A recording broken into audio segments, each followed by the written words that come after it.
Okay, so as I said, the membrane are collectively called what? Called respiratory membrane or pulmonary membrane, which consists of the following layers. First of all, we have what? We have a layer of fluid lining the alveolus and containing surfactant. Okay, a layer of what? Of fluid lining the what? The alveolus and containing what? Surfactant. Okay, this is the first one. The second one, we have what? We have the alveolar epithelium.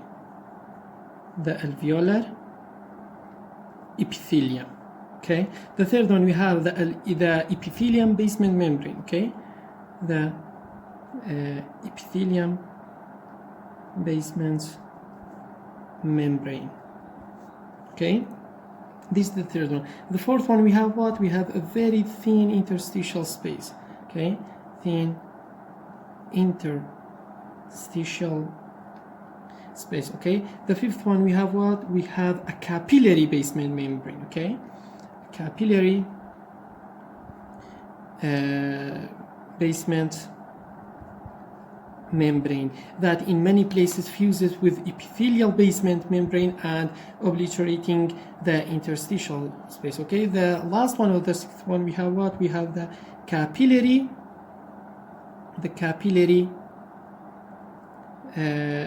endothelial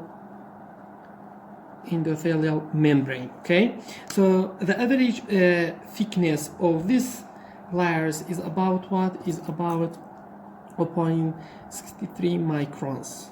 Okay,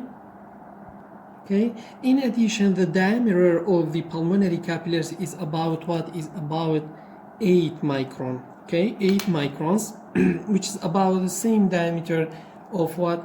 Of red blood cell. Therefore, red blood cell is passed through this capillaries are in fact in close contact with the endothelial membrane. Okay, so this also helps in making the gas exchange rapid, because the gases can pass directly from red blood cell to alveoli without passing through significant plasma.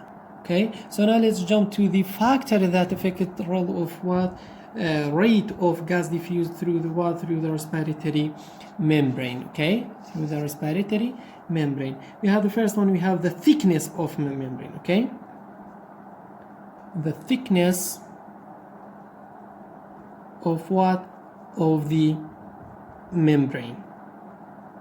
Okay, any factor that increases the thickness to more than 2 or 3 times that normal can decrease significantly the rate of gases diffusion. Okay, this can occur in edema of the interstitial space of the membrane. Okay, and in some fibrotic disease of the lung. Okay, this is regarding the first one. The second one, we have what? We have the surface what? Area of respiratory what? Membrane.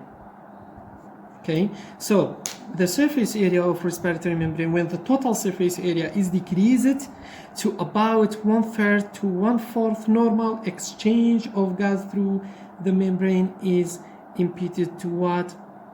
To a significant degree, even under resting condition. Okay, this can occur in emphysema of the lung, in which many alveoli with what we call dissolution of many alveolar walls.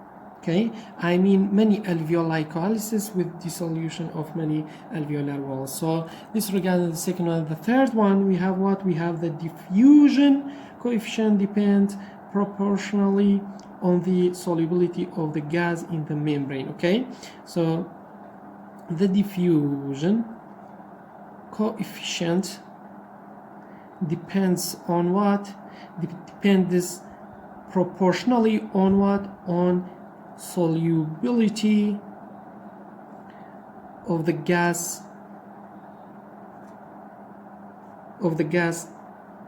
in the what? In the membrane, and inversely on the square root of its molecular weight. Okay, therefore for a given pressure difference, CO2 diffuse through the membrane about 20 times as rapid as oxygen, or in what in turn diffuses about 2 times as rapidly as what, as nitrogen.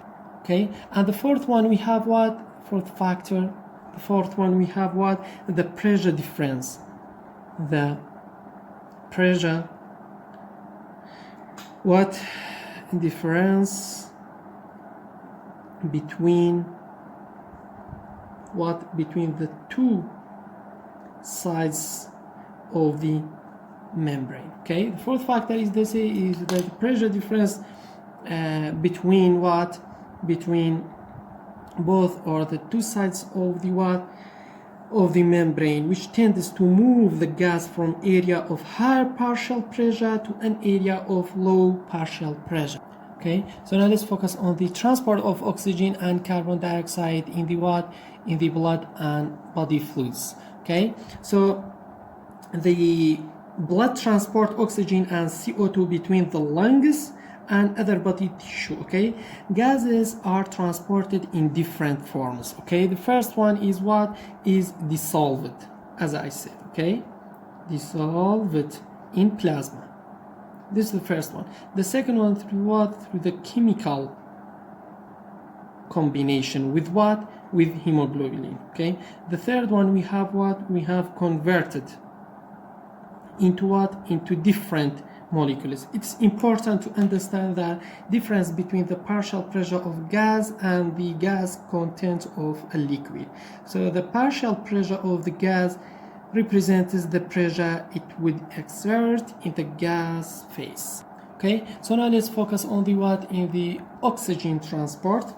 Each red blood cell molecule contains about what, 250 million of what, if hemoglobin molecules. Okay, each hemoglobin molecule consists of what, first of all globin protein. Okay, I mean 4 polypeptide change, and the second one we have what, 4 iron containing pigments. Okay, heme group.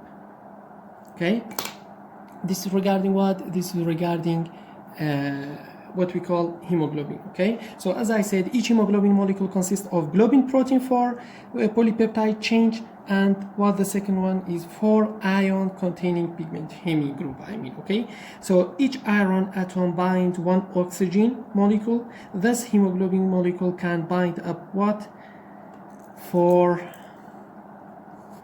oxygen molecule, 100% saturated, or fewer oxygen molecule partially saturated.